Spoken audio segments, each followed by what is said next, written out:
Patsy Hatfield's mother and grandmother made apple butter from sun up till sundown. Grandpa Wright picked the apples that were peeled and sliced, then put in a huge kettle.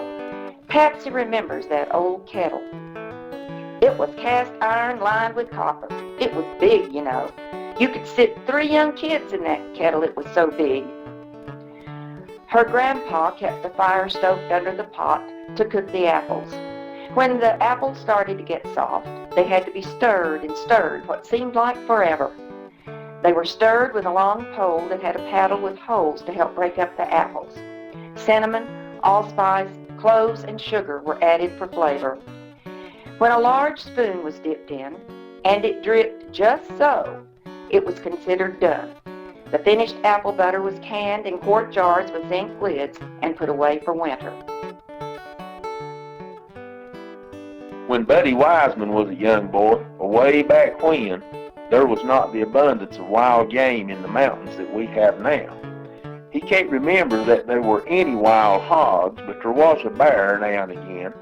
Buddy said, once a deer come around and one of our neighbors come out from where he lived and he shot him. They sent him to prison for it, 30 days.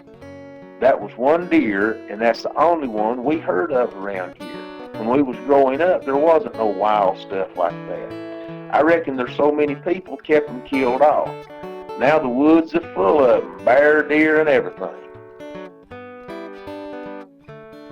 Not so long ago, most rural families had a cow for milk, a pig for meat, and chickens for eggs and Sunday dinners. Marcia Bailey's family had a little chicken coop down below the house they lived in. As a young child, one of her chores was to help gather eggs. She remembers that their big white rooster would attack her. I was always on the alert for that rooster when I'd go out in the backyard, she says. I had to be especially careful gathering eggs because that rooster would come after me with both its claws and beak.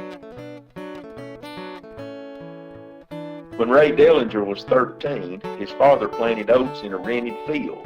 The crop harvested by hand with a cradle, a long-handled scythe with tines on it like those used in medieval Europe. They cut the grain, tied and shocked it up 12 bundles to a shock. Once sufficiently dried, they were stacked around a stack pole to keep. The oats were fed to the cows and horses, and the heads knocked off to feed the chickens. The straw was used to bed the stalls, later cleaned out and put back in the fields as compost for the next planting to complete the cycle. Oatmeal was a staple for us, but not our own oats, Ray said.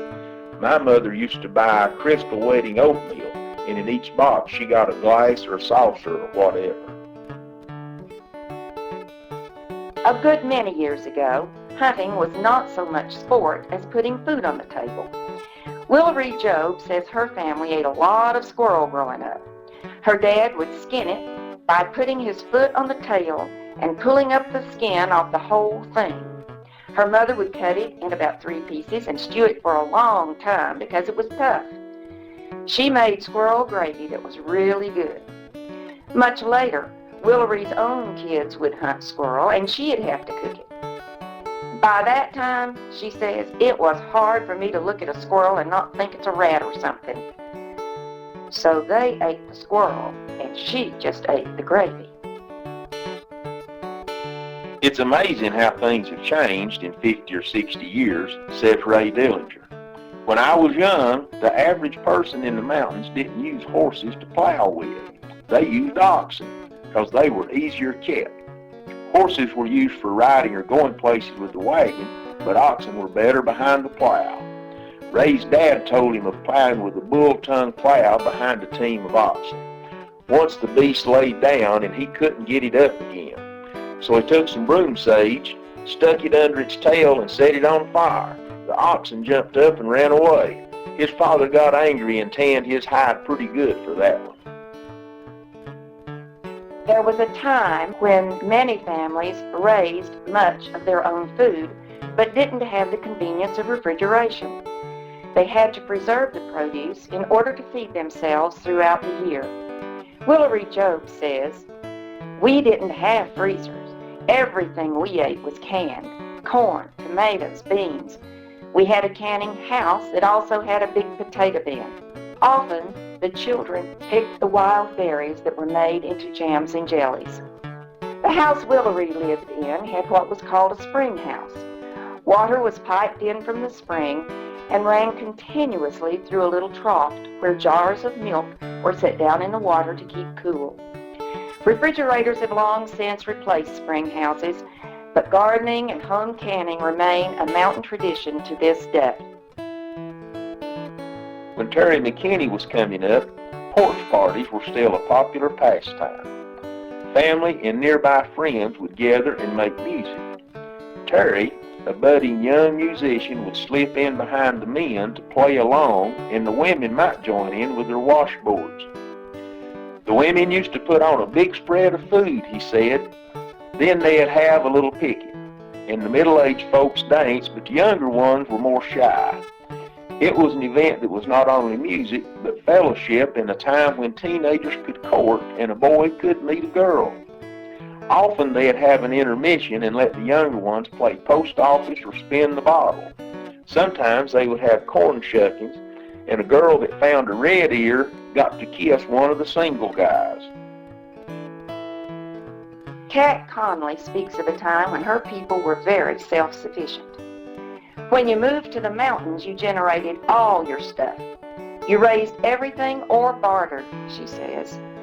It was ingrained that you didn't throw away stuff, what we call recycling today. You used it and then made it work another way. Even old clothes were cut up for quilts, and what they couldn't use was turned into cleaning rags.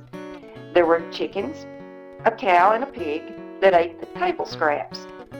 They grew the food that was canned, dried, and stored in the root cellar over the winter. Often, when they went to the grocery store, they bought little more than salt, sugar, and coffee.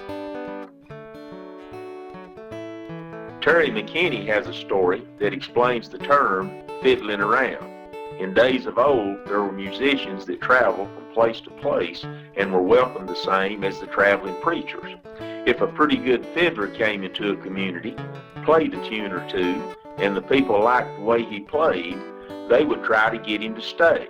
He might be offered a little cabin, and when the crops came in, he would get a share of the food. The fiddler would be asked to play for a barn dance on a Saturday night, sometimes at church and for special events. Terry says it was basically a weekend job, so all week the fiddler pretty much had it made. We've always heard fiddling around came from that. Pretty much everyone grew tobacco in the old days. Willery Job remembers it took 3 or 4 of them to set tobacco.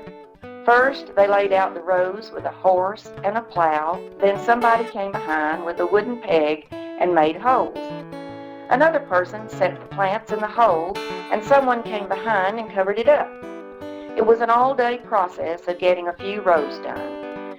The crew was made up of her dad, mom, brothers and sisters, and neighbors. The neighbors would help, and when one family was finished, they would help the neighbors set theirs. Willery says, "When I married Willie, I thought I was marrying a rich man because he had a tractor and didn't have to do all that." Sheila Ramsey's great-grandfather was a pastor who crossed Ball Mountain on a mule to preach in the late 1800s. One family told of him arriving with icicles all over him, even in his beard. Once, after preaching a Sunday sermon at Higgins Creek, he spent the night with a local family before crossing the mountain. The man of the house asked him what he got in the offering, and the preacher replied, "Nothing, because the people don't have anything, and I didn't expect it." Well, the old man said, "I don't have nothing myself but one twist of tobacco, and I'm going to divide it with you." Being a lover of homespun tobacco, her grandfather graciously accepted his offer. Even in the hard times brought on by the Depression, Christmas was special. Frances Edwards recalls the holidays of her early childhood.